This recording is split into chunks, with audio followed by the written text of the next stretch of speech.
Welcome back to another episode of Saturday State of Mind. I'm Jess Panico, joined by Mike Panico, as always. Hi, Mike. Hey, what's going on? Special episode today. Tony and Bev Cruz are here with us. Welcome, guys. Thank you. Great to see you. These guys are OGs, Jess. So Tony just brought in a folder from one of our very first seminars from, it's like ancient history at this point. 2014. 2014. Was the date. Yep. Yeah, I had hair in the pictures, right? You did have hair. Yeah, the children and that are in the Babies. picture with me are babies, you know. So these guys have been around since like the very beginning of Arcadia. In fact, in the folder, we weren't even called Arcadia at that time. That came later. So that's how long these two have been, in the camp here, so to speak. Very cool. I think our first physical office space was a few months after that seminar, too. We were working like out of some temporary space, our house, really. Now look at us. Thank you for sticking with us. Yeah, thanks for taking a chance on a couple of kids that were just trying to figure things out and build something, Really appreciate it. Yeah, no problem. One of the things I was very impressed with you from that time, it caught my eye more in Social Security. I was looking a lot into it, doing search and trying to learn about it. And you just came at the right time when we saw you the first time. And you were just beginning your journey to figure out next steps, getting to retirement, planning for it, et cetera. Now, here you are. You've been retired for a couple of years. It's a little bit the history behind it. Her uncle was an accountant. I always got along with him very well, and I always came to him with questions, yet he never answered what I want. I always was concerned, what's my future going to be? I need to know what I need to do. Am I going to have enough? He will never give me a straight answer. What should I be doing? I hated him for that. Over the years now, I understand where he was coming from, and he was right. Those times, we always used to visit him a lot, but it was not enough. I wanted more and more straight answers that I never got. So the time with the Social Security, that's when he really took off and started searching even more. Okay. Planning the future. I always look for the future. Okay. Well, I'm glad he was a lousy accountant, because if he was any good, we wouldn't have met, So here we are years later. You're now on Saturday State of Mind. This is our way of celebrating your journey, which of course is just beginning. There's all these retirement years to come. What kind of thoughts have gone through your head in preparation for being here with us today? What are you thinking of when you think of Saturday State of Mind? Freedom.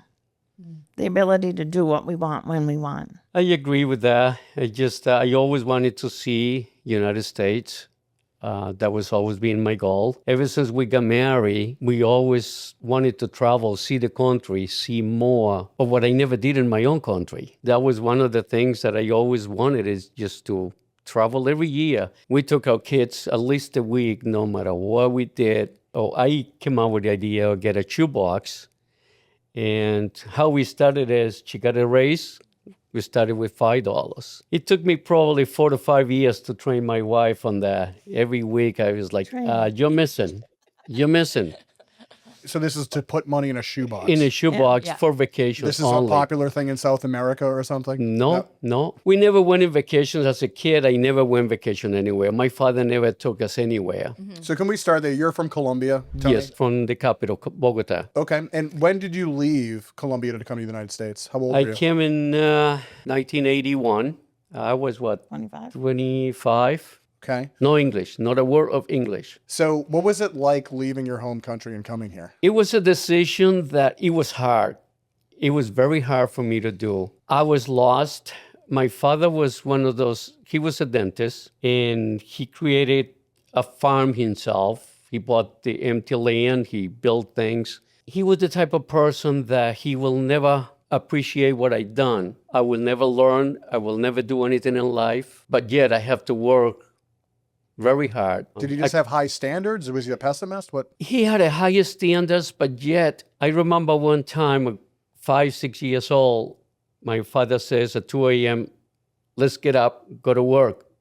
No, I'm tired. I rolled over, left the blankets, and a belt was right on my body. What does a dentist do at 2 a.m? No, at that time he had a side business and he started it. Okay. He started raising chickens. Okay. And then he started business in the capital, and we used to kill 20, 30 chickens every day. His thing was sell the chickens fresh, not frozen, not 2 days old, fresh. And he got a good clientele. People were waiting when we got there, and they didn't last. So that's why we get up early, because the store opens at 7 a.m. We have to be there Get at good that for hour. chickens. Yeah. Execute them. So Hang them in the window. Had you stayed in Colombia, Tony, what does retirement look like there? Like, what's the journey for the average person that stays in Colombia and works their whole life there? Is retirement similar in any ways? Oh, no, not at all. My father, he died until the last day, and he was still working. He worked until he dropped. Yeah, until he just... Is there any kind of societal safety nets like Social Security or similar? No, there was no Social Security. There was nothing like here at all. Okay. I studied veterinarian there to the years. Unfortunately, the school, it just opened, which I knew that. It was brand new. They closed. They couldn't keep up with their government requirements, so they had to close.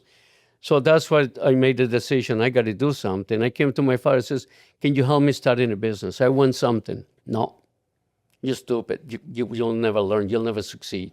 That's when with all this attitude that he never really wanted to teach me anything, we had to pick up a panel truck, F-100, 1955. I remember it well. He did brakes. He took the carburetor apart. He will never teach me. How I learned is by watching, but I couldn't ask questions because that was the answer I got. Yeah. So one day I said, I got to break loose. Mm-hmm. And my grandmother was here at the time visiting 2 uncles, his 2 brothers. Why don't you come to the United States? And I says, no, never. I will never leave my country. Mm-hmm. Never do. And then I started looking. I got to look something for myself. And I told my mother, if it's for me to go to immigration, to the embassy, if I got the papers and I can walk out, I will go. Mm-hmm. So I committed. And I says, what are the chances? I don't know. So I did. When I got out of there, I was there like 12 hours when they gave me an envelope, a sealed envelope. That's how they did it. I just put it in my pocket. I was afraid to open it because I didn't speak any English. Sure. I don't know what to do. Mm-hmm. But I'm coming here to a country I don't know what it's like. And that was a challenge. I was a nervous wreck. I got home, my mother asked me, and I gave her the envelope. She opened it. She started crying. So where did you move to? You came right from Colombia to where? I came to New York City. New York. Were your uncles living here, or were they just one visiting? of them, one of them is still living in New York. Okay. Yeah. So I came to his house, and I was in New York. It just too hectic for me. It was too busy. The great thing is I could go places because everybody spoke Spanish there, but I wanted to learn English. So I says, if I want to do that, I got to move out. So I had another uncle in Lowell at the time, and I moved there. I was with him for 6 months, and I got out and moved to an apartment. That's when I met my wife. Now, Bev, when you met him, did he speak English at all? Broken English. Do you speak Enough that I Spanish? could get back. No. No. I know enough to be dangerous, Yes, but right. that's But over at the the years. time, too. At the time, But the no. funny part is how I got hired in McDonald's because I went to the manager. I was desperate for the job. You say McDonald's? Yeah. McDonald's. Okay. My first job was sweeping floors in a burn building in downtown Lowell. I was looking for something better. Mm-hmm. So McDonald's, I told the guy, hire me. Don't pay me for 2 weeks. I would have hired you. That's a great deal. But he said, what am I going to put you? I said, I'll cook. I don't really need much English. You tell me what it is and I'll do it. Like 3 or 4 days later, he just hired me. He said, no, you're not going anywhere. You're staying. So, Bev, can you break this down? You've got this hot catch here. He's working at McDonald's and doesn't speak English. I mean, I don't know if this is exactly when you met this guy, but what was They both spoke the language of love. what was this first encounter like meeting this character from Colombia? So I worked for McDonald's also Okay. because it was my last semester of college. I was going to New York City Yep. to do an internship. I wanted to see all the shows, whatnot. So I took on a third job Okay. of working at McDonald's on my spare time. So I worked in the front, he worked in the back. And then we ended I up, was cooking. one of the nights that we were on a weekend, they said, oh, let's all go out for coffee afterwards. So, okay, yeah, I'm game. I'll go out for coffee afterwards. Well, over the course of the evening, This one dropped out, that one dropped out. It ended up just being the two of us. Do we go or do we not go? I'm like, well, I had already committed. I had already called home and said, I'm going to be late. So if I showed up on time, they'd say, what happened to your thing? So we went out. And then we've been together since. How did you communicate with him? Well, he knew enough English. Okay. Oh, He had a very thick accent. He still has his accent, Yeah. but it was very thick back Yeah. then. That is funny. As long as you've been here, you do still have, I mean, obviously speak Right. English perfectly. 45 years. Yeah. So when you look back on how you began your journey together and the things that you were built, what do you reflect on in terms of what you're most proud of or stands out as most meaningful to you looking back, especially in some of those earlier days? Just that perseverance and pushing through to get things done. You know, we weren't afraid to work for something. Yeah. You I'd mentioned you say had, not if you had 3 jobs. Yes. Right? Did you go to New York? I did go to Yeah. New York Yeah, for she the did. semester. Okay. I worked at a management agency. Got to meet different people. It was right across from Carnegie Hall. I think they were ready to offer me a job, but I wasn't ready to commit. did you maintain your romance during that Oh semester? yeah, he called I every went, day. I went to visit her. And he had the uncle in New York, so it made it easy for him to come. And I came home a couple times over the semester. It's always one of my favorite parts about these stories is how long distance relationships had to work when you go back, 30 or more years, right? Because there's no internet or similar. Yeah, didn't you had a have cell time. phones. Yeah, there's like a phone in your house. So you had to set a specific time to be near that phone, right? To be in a position to answer it. Hope that nobody else in the house was using that same phone at the same time, right? You made it work through the New York semester, but you came back, I would assume. Came yeah. back, yeah. And is this like when the shoebox plans started? At what point? Well, the shoebox was mainly after we got married. Okay. Yeah. I mean, we were struggling, even to pay the mortgage. It was like 14 and a half, 14 and 3/4 interest. That was quite outrageous. Oh my God. But Yeah, 1984. so we always struggling for money. So we always I wanted to do something that my parents never did to me. And one of the things was just take the kids for vacation, even if it was around the corner, away from the house, enjoy the kids. To me, that was very important to me. Family time. And it still is. We pretty much saved for our honeymoon the same way. We took our McDonald's check, all $35, and put that in the bank. And that's how we paid for our honeymoon trip. At the time, I was not working at McDonald's, only part-time. Yeah. I was working in Watertown. I went to school in Wentworth. I did a degree in machinist there. Yeah. So I was going to ask, when did things start evolving for you two so that you could get away from like just working at McDonald's and working 3 jobs? When do you feel like that pivot happened? I think when we quit McDonald's per se was when we bought an old house. It was built in late 1800s, and it needed a lot of work. But we knew all up front, and I knew it was going to be a long journey with that. And I kind of started working on that house, and that kind of took a lot of time out of my part-time job. We both worked very hard on the house, so we kind of we had to. Just because of the limits of how much money you had? It's just the time. It was just I was working. I was getting home about 5 p.m. Start working on the house until 1 a.m. Getting up at 4:30, 5 o'clock in the morning to go to work in my regular job, and come back and do it again.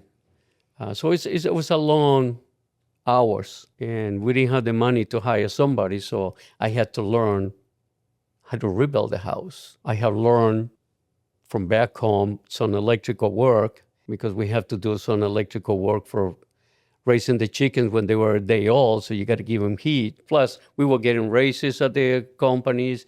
She got a better job. I did too. Trying to do it a little bit of the time, depending on what the money was.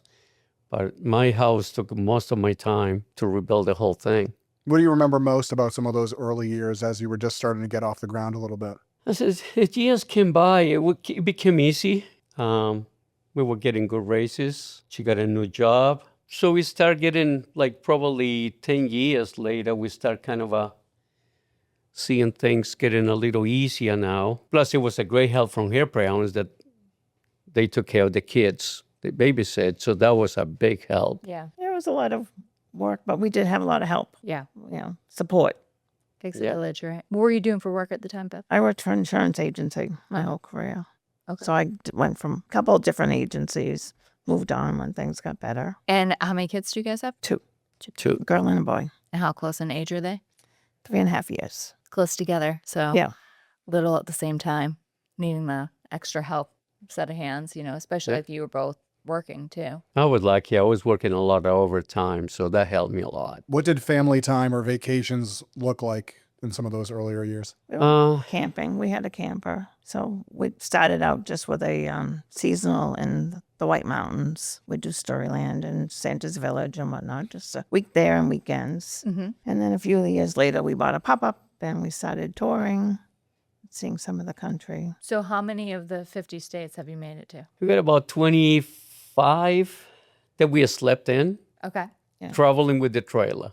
Yeah. They're all We've east done of the more Mississippi. staying in hotels, but our goal is probably trying to hit more if health will allow us to do that. I'm curious. It sounds like the relationship that you had with your father, to say the least, was a little bit challenging. Did that shape at all how you raised your kids or what values It did you did. instill with It them? did. Up to today, I probably thank him a lot today because he taught me how to work hard. We never went vacation and it was work, work, work. Couldn't date. I couldn't go movies. I couldn't do anything. So our relation was hard because of that. I always have hard feelings with him. It was three of us, my two sisters and I was in the middle. My father, that I remember, never touched my sisters.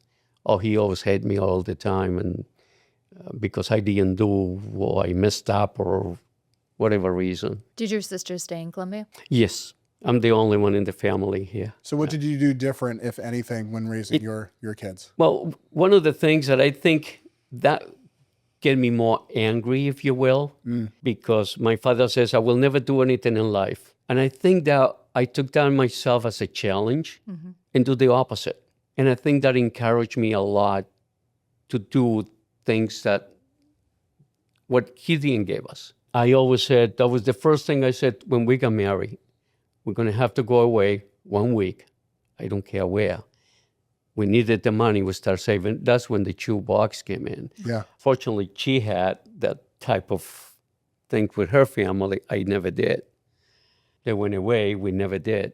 So I took that as I want to give my family what my parents didn't give them. I want to turn things differently. And I think that was the reason why I did it. And today I'm glad I did it. And I kept the promise with my wife to take the kids every year somewhere, didn't matter Still where. do. I was going to say, do they still travel with you We guys? just- They do. They do. We take them once a year. Oh, wow. It's very nice. Before we used to How go old are away they every now? weekend. How old are they now? 38 and 35. 35, yeah. That's great. Are they local? Yeah, about within 20 minutes, half hour from us. So, and we are in the middle of the two of them. So, Yeah. What values do you hope that you've best instilled in your own children and perhaps hope that they carry forward? I always encourage them to, whatever you charge in a credit card, if you have no means to pay it at the end of the month, don't do it. I'm proud of my two kids. In the earlier years, I learned about 401k when that came out in the 80s. I always was firm believer to sacrifice whatever it takes to put in. And it took me, my daughter was a little harder to get a start on that.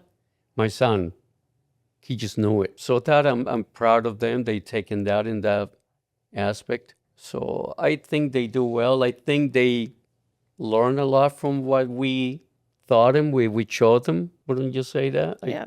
They're not afraid to work. They work hard. They go in extra if they have to or can. Thinking back in like the 80s, going into the 90s, do you recall a period of time where you experienced some real financial challenges? Does something stand out as one of the bigger things that you had to overcome as it related to money? Oh, we had a hard time paying real estate taxes, that's for sure. Yeah, there was a time where we had credit card bills and that's how you had to live And to get by, but we worked at them. and it's one of the things I always like to take things challenge. And how I came up with the idea is to get a second mortgage on the house. And for my wife to get to that, she just couldn't comprehend that.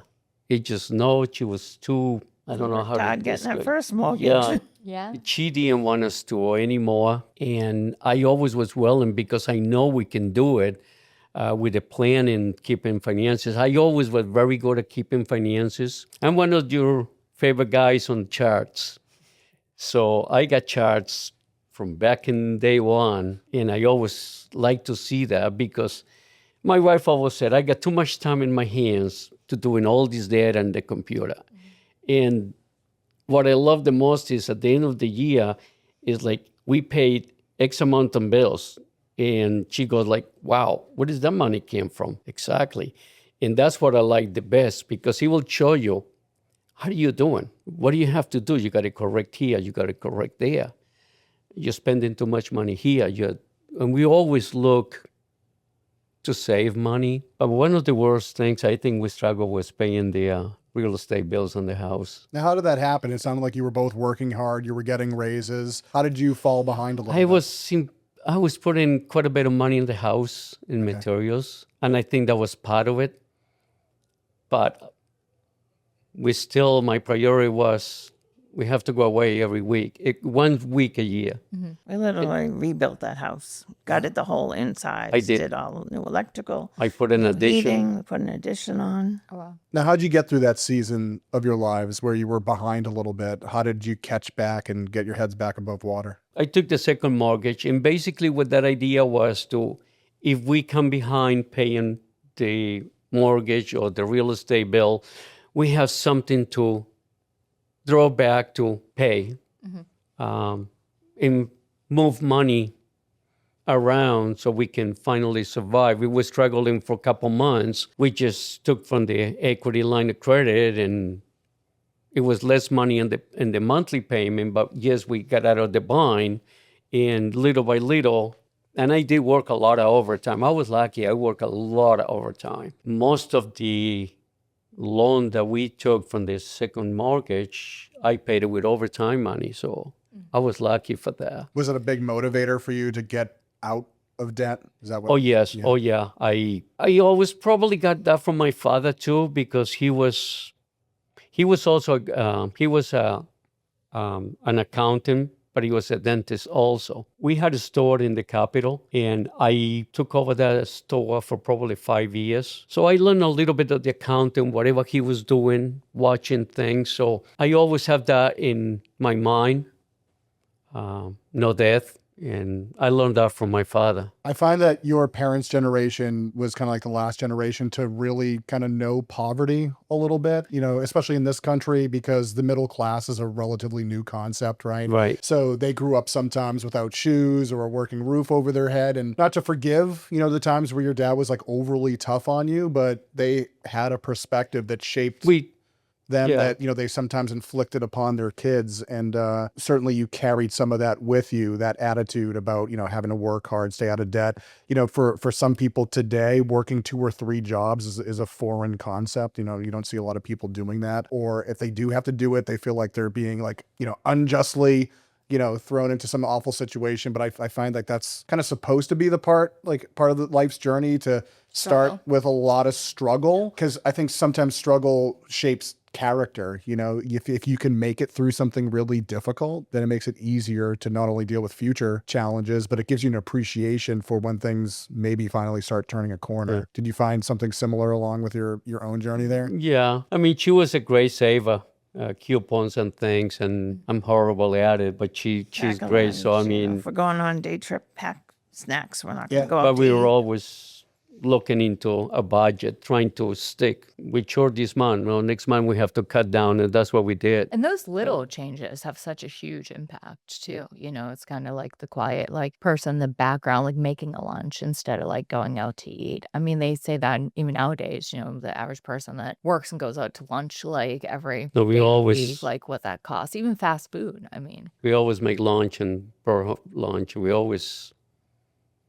Even going camping, we're trying to don't go out and do as little as possible. I mean, it's not really even sacrifice. Camping's great. Camping's awesome. You get to go outside and be Oh, the kids outdoors loved with it. Yeah, kids and making memories. You don't need to spend $20,000 on a Disney trip, I got a particular story that, I was furious we got enough money to go to Disney. I wanted to bring the kids to Disney. And I says, I want to wait until they're old enough, they'll remember for the rest of their life. Sure. And that was my thing. We save and we save and we save. Finally, we close, and I says, okay, let's do it. And how we did everything, trying to save money.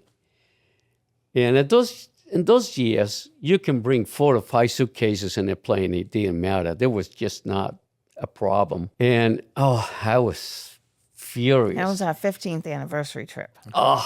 My wife gets 2 full-size suitcases. In those times, they was even bigger than what they are now. Uh-huh. She filled everything with food. And it's like... Woman after my own heart. I need a good snack on vacation. But that way we would eat breakfast before we left the park. So I had little boxes of cereals, and all we would have to do is get milk. Yep. I had a little teapot, and we had coffee and tea that we could have, hot chocolate for the kids, juice boxes. Were you worried that they didn't have grocery stores in Florida? Oh, no, but we weren't going to have to save money. Okay. We were staying on the resort. Okay. And it was that's fair. So I'm like, it was an expensive trip because we went 4 days in land. And then that's when they came out with a cruise line. So we went did a 4-night cruise. 4-night cruise, and we came back to land for another 4 days, I think, 4 or 5 days. 3 or 4 days, yeah. So during the cruise, there was no problem. Sure. We have food in there. The ideal on my mind, okay, the first few days is fine. We got a suitcase full of food. Now we got to bring it to the cruise with all the food. So, but I mean, until today, I never forget. I still say she was right. And those suitcases probably weren't on wheels either. So you're like, No, carrying no them. wheels. Oh, yes. They were heavy. Trust me. Lugging all the food. They were around. heavy. That's great. So you've done a good job kind of capturing some of the early days and the challenges that you overcame. Do you remember kind of a moment or a period where you stopped and you looked at the charts, Tony, and maybe some spreadsheets, and you started to feel like you were actually making progress financially, that there was maybe daylight? When did you have that realization? What did it kind of look like for you? I always had an idea. I don't know what year was that. In probably late 80s, beginning of 90, I was working in Watertown, and there was this particular guy that he was worked there. He wanted to start a business in Dunkin' Donuts. At that time, I was part of the company. There was a committee that I was part of. And what happens is the company gave us, it was 800 people, I think we were at the company. So the company gave the committee about $5,000 a year to do whatever we want for the employees. One of the things that people wanted was coffee machine. So I was heavily involved in that. And I started beginning to see we were renting the machines. We had this guy to bring all the creamer and the coffee and all the supplies, filters, everything else. And with that money, whatever we collect goes back into the pot to go out, have a family gathering, cookouts, different things. One thing that caught my eye was we were selling the coffee for 25 cents a cup. It was a mug. It was not even a cup. It was a mug. Mm-hmm. And I was the one who was running the money. And I see the profits. It is like, man, Dunkin' Donuts, it's got to make, if we making here selling for 25 cents. Right. Imagine what they're getting. So I start thinking about it and doing math and charts and simulations and things. And I says to her, why did we put the money on the line, borrow money? Here's a guy that he went to Dunkin' Donuts. He's doing good. He's willing to sponsor me to go and open a Dunkin' Donuts with him. Let's do it. Nope. I don't want to lose my house. Nope. I wanted to do it so bad. Nope. Mm-hmm. Couldn't win that battle. I couldn't. So today, the guy that I used to work with, he owns most of the Cape Cod. He's a Portuguese. And the funny part is later on, her insurance, guess what she did? The last 25 years of my career, she managed all the Dunkin' Donuts accounts. And he wasn't one of them. Cosmic humor. It was at the end, yeah. Part of him. But due to that, and I says, okay, I got to think of something else. A friend of their family decided I put an addition to my house, and he was a carpenter. So he came over and showed me what to do and put an addition. He was willing to help me. So I did it. I went through it. And most of it, I did it myself. The following year, he says, well, I have a house that I rent. My daughter lives in the house, but I want to put a second floor to rent, have an income. So I was there helping him, keep paying him back to what he helped me and all that. And I started thinking, wow, this is pretty good. So he was willing to share the information on money, rents, and things. I went to her. I says, we got to do this.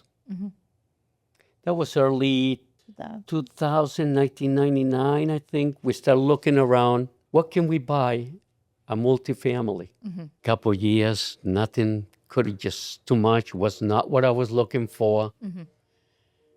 Couldn't find it. Finally, after so many looks and so many things we did, she found in the paper auction in New Hampshire, in Merrimack. There was a guy, an investor, was selling 10 condos. Something like that. Spread out, Nashua, New Hampshire, Bedford. I got myself a realtor, and we went to the auctions. I had one day that was a preview day, so you met at unit 1, and then 20 minutes later, you'd go on to the next one. And a whole day process. I learned a lot from her uncle, and I got a lot of information. He was one of the head of the Bankers Association in the area. So he gave me a few pointers what to look for, what the income should be, what the rents you have to be positive. And so I got a hold of a chart that they use, the bankers use. It's a formula that they create to figure out if you as an investor is a good investment or not. So I play with the numbers and I said, oh, this is perfect. So we got 2 bonds or whatever they call Certified checks. Certified To checks. register. Yeah. And I says, I'd like to buy 2 if I can. So we went to all the auctions. I fell in love with one. I says, no way, it's no way this is going to happen. Everybody's going to fight for it. So 2 units I really had in mind. One, I just keep beating out. And it came to the threshold that I can't go any more on the price because it just doesn't give me the profits. No, I can't do that. We went to the last one, which is the number 1 in my book. No one wants to bid on it. There's only one person. So I keep outbidding it. And finally, I got it. I was happy. And that was in 2002. Wasn't a Dunkin' Donuts, but it was a great condo. But, yep. And, my mother-in-law says, oh, you're going to lose your shirt, you're going to lose your house, you're going to... Nobody ever believed in you, Tony. What's going on? Not even my wife did. Well, I was going to say, in Bev's defense, like you take out It was second less of a mortgage. risk. Right, yes. This is less And of then a I had my risk. insurance brain thinking, well, people are going to sue us or this is going to happen, so you never know. But Sure. She put me in condos, more it's panic less than risk. I wanted to believe. But we did it. My kids helped us painting. Then after that, Rented. Rent it. yeah, after that was a big fight. I came to a property in Nashua, 4-family. And you still own the condo in Merrimack at this point. Okay. You're expanding your real estate Yes, portfolio. Okay. because now I had a year, I think, a year and a half. Yeah. So Yep. the condo was paying every bill I have. Yeah. The only thing we had like $40,000 cash that we put in for down payment. What I saw, that says, this is great. I saw this family. My chart told me that I will get great money a year. That was So- back in the day when they didn't have to have any confirmation for mortgages and whatnot. The money Right. was a little freer. So I bought it with 0% down. I just put the condo. I says, okay, I got some equity there. Sure. I owned it for 13 months. It was tough. It was rough. That's one of the things that I learned in my life. Get into Section 8, best section in Nashua. And it gave me the money. No question about it. But I was every single day. It was a headache. It was a headache. Okay. But somehow today I look and I tell her, I says, we were lucky over the years. Her uncle owned 2 condos. He had a rough time with them because he didn't know anything about construction, fixing. Everything is higher. Sure. I needed a tenant. He went to an agency, found me a tenant. I did it all myself. Right. So it was a big difference. And he always told me, if you can do the work, you'll succeed. So he encouraged me a lot. I struggled with 13 months. I never had any problems with non-payment. I was lucky. Even until today, I was lucky about that. That's All my tenants were great. I can describe it. We almost got a divorce after I bought the house. Her being in the insurance, it was a 3-story house that it was burnt. And they knocked the 3rd floor. They put a flat roof over it. Flat roof. It was beautiful. If I would show you the picture, you would not even want to drive across in front of the house. It's bad. But I just saw $sign. Sure. Just what I wanted. And he did it. I proved it. It did, but I'm like, flat roofs, those are a nightmare. In 13 months that I owned it, I had an opportunity that I could sell it. It was just, we bought it at the right time. We sold it at the right time. That's all it was. Same thing is with the condo. We just lucked out. Right timing to buy. So I'm going, okay, let's do it. So we did. I sold it in less than 20 hours. I had a contract signed. This is after 13 months? 13 months that I owned that property. But in the winter, he had to do our yard. Yeah. And then go up there and shovel that out so they could go out before he went to work. I mean, it's great if you can do the work yourself because you're saving so much money, but then you got to do the work yourself, Right. and you're now taking care of all his property. Yeah. That's crazy. But I mean, So what stands out based on everything that you've described is there was a period where you had to really take some chances and work hard, and it wasn't easy, but at a certain point it starts paying some dividends. And there was something, Tony, in particular that you said, which is, I think, a common thread that we see with a lot of these conversations. You knew that if you kept, buying more rentals or kept getting out there on weekends to fix these houses, you could make more money and be more successful, but it's not how you wanted to spend your time. Can you talk a little bit about when you maybe started to value your time a little bit more than the dollars and cents, and how that started to shape how you wanted to approach your future leading up until retirement? that was quite interesting. What it comes to my mind is my lawyer, her uncle, from years ago, my accountant said, don't sell the properties, keep them. The funny part I did, and I always look forward to it. When I retire, I'm going to spend a lot of time on the corner. I'm going to do a lot of work. I'm going to build the cabinets. I'm going to do this. I'm going to do that. And the first thing I did is like, wait a minute. I want freedom. This isn't retirement. Right? And, well, being a condo is easy to manage. But the problem with that is something I learned from you and I start gathering information. And we kind of talk with my wife and you guys. I began to realize, wait a minute, money is not everything. If we want to retire and travel around, I don't want to get phone calls. Mm-hmm.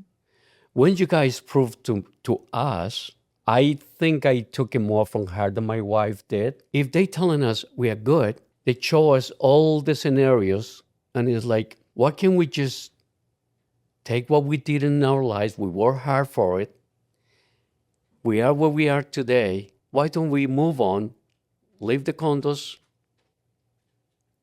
and let's enjoy life? Was this a hard transition for you, Bev, to let go and focus a little bit more on life? No, I think for me, the moment that I saw it was in 2004. I lost my mother. He lost his father within like a 10-week period. That was the last of our parents. And I'm like, you know what? Life's too short. As long as we have a roof over our head, food on the table, and we're not begging for anything, let's do what we can.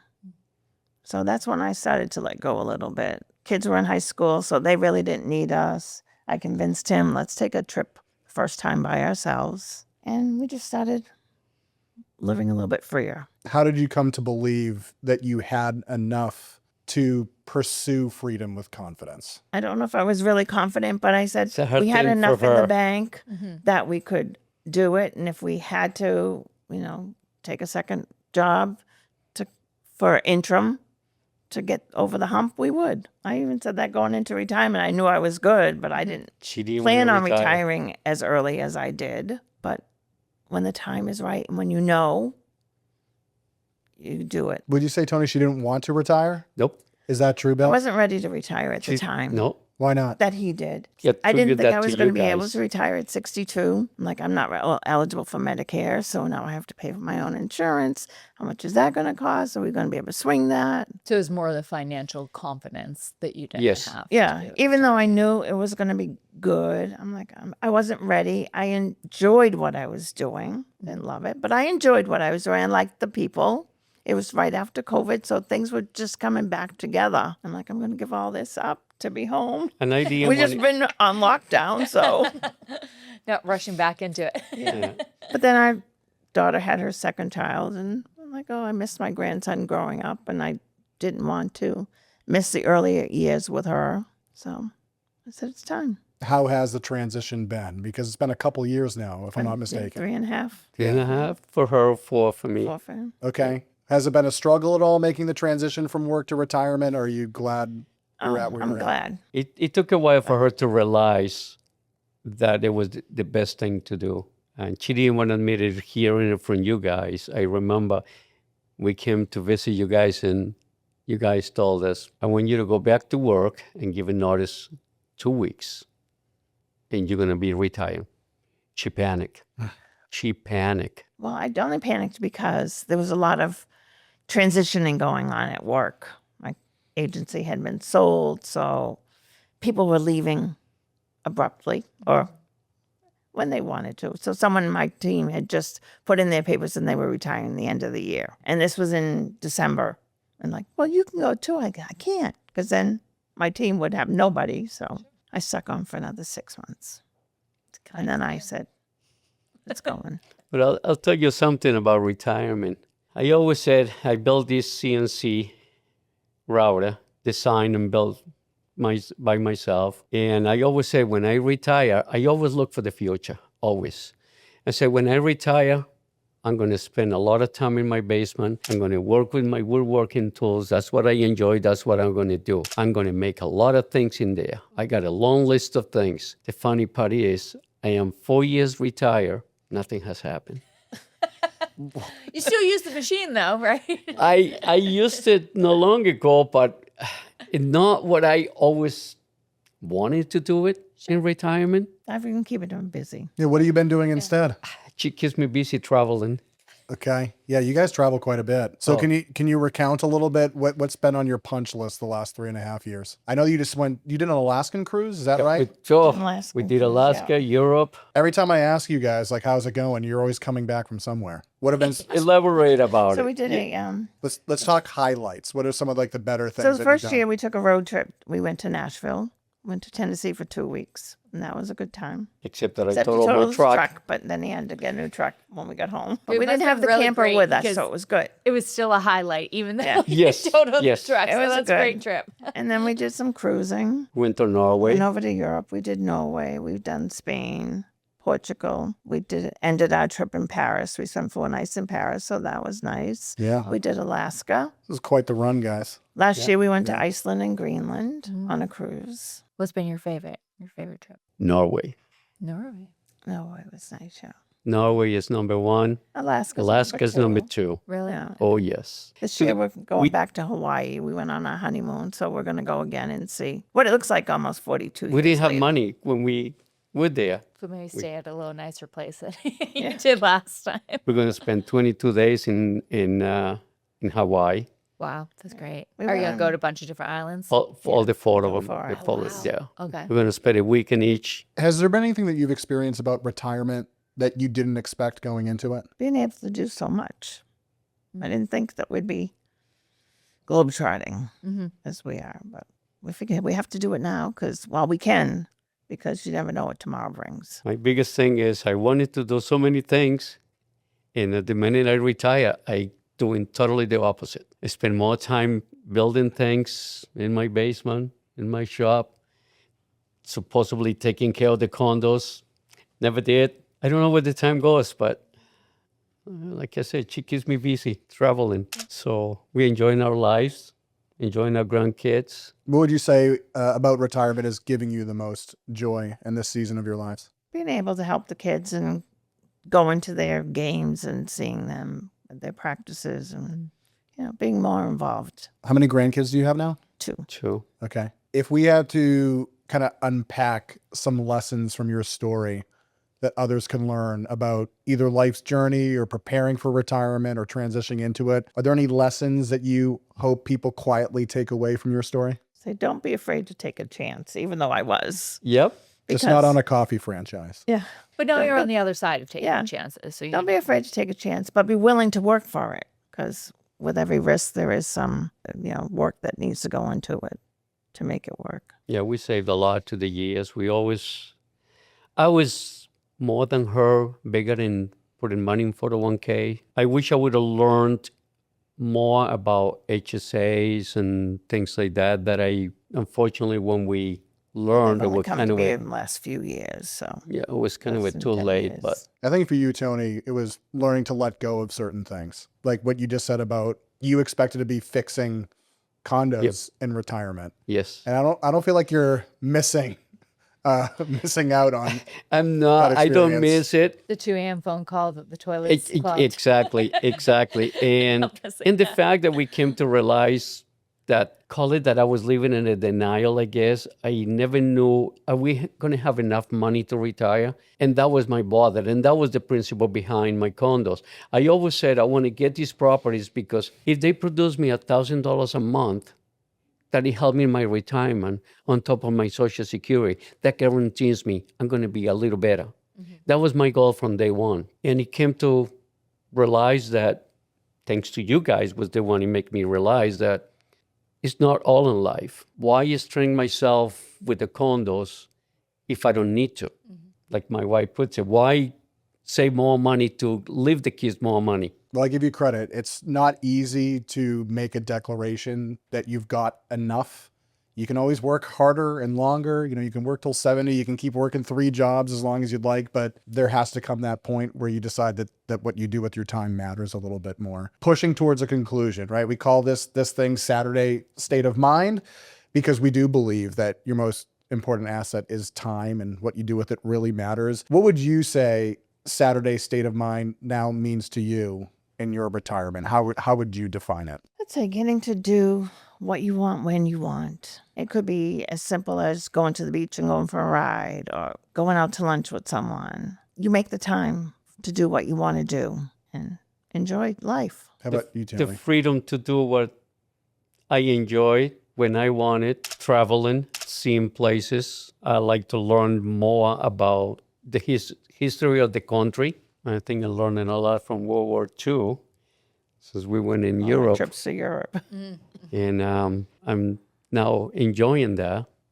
I never knew I will enjoy anything like that. I am. Money is not all happiness in life. Health, I think, is one of the biggest things. And that's what I tell her is if we start traveling as much as we can right now, we better do it now when we have our health and we can do it. Because in 10 years, in 5 years, I don't know. Like we're talking about going to Alaska with the trailer, driving, pulling the trailer. We just went to a seminar about that, and it's a lot more than A lot of what I planning thought. involved. To the point that you got to bring 2 extra tires because you could get 1 or 2 flats or more. The things you got to prepare to go there. And I tell her, if we're going to do it, is to do it now. In a couple of years, I don't know if I can do it. Sure. I don't know. That's where we made a decision. We're going to travel, do what we want. We better do it now, not next year, now. And I think to me, I think it's the most important thing, I think. Wouldn't you agree? You guys are kicking butt. We're so proud of you. I'm going to have us end this with a heavy question. Okay. So think through this one carefully. Imagine one day your grandkids, they're little now, right? But maybe they're watching this video years from now when they're in the middle of their own struggles, starting a family. What kind of advice do you want to make sure that those little guys come away with? So what message do you have to your grandkids? What do you want them to pull most from your story, would you say? Listen to your parents. I think my 2 kids have a good background from us. Save as much as you can, work hard. You won't regret it later. You have to work hard, be ambitious, take challenges. And also be supportive. Like if you're trying to do something, or your brother, sister, or your partners trying to do something, you have to be there to support them. When he was rebuilding the house, I was cleaning up all the mess that he left behind because I didn't know what to do, but he could wreck it. I could pick it and put it in the trash and take it out. That was my job. That was my support. So you have to be willing to participate and Be in it together. be, yeah.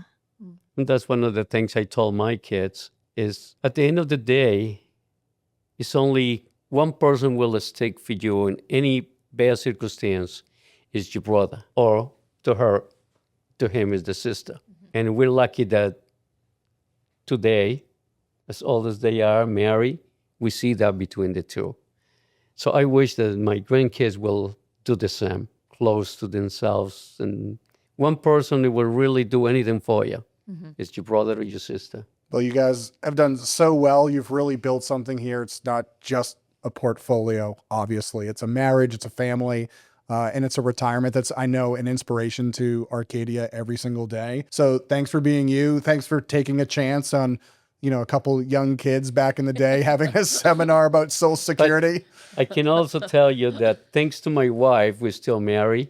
I'm very hard sometimes. And I Where you know got it. that She from? knows it.